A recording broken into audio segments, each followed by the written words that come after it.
It is our allegation that on numerous occasions in the last 2 years, the Deputy President has used divisive language. He has described the Kenya government as a company. He has described the Kenya government as a shareholding company, where it is only the shareholders of the company who should benefit.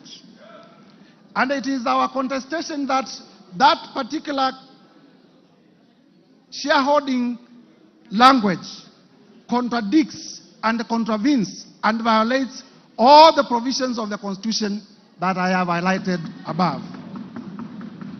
Mr. Speaker, the Constitution does require, even at the preamble, recognizes that Kenya is a multi-ethnic society. We have about 44, I think 45 ethnic groups in this country, big and small. And all of them are recognized by our Constitution, and all of them need to enjoy their equal rights. And the Deputy President has consistently told Kenyans in several places of this country that some will benefit from government and others will not benefit from government.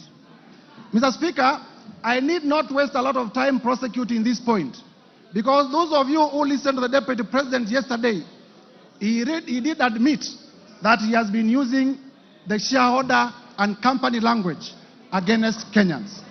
Mr. Speaker, the office of the Deputy President is a national office.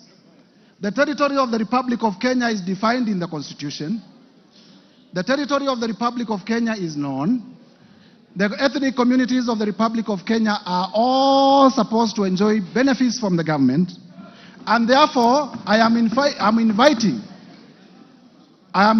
members of this assembly to find that the Deputy President has breached all the articles of the Constitution as contained in this ground.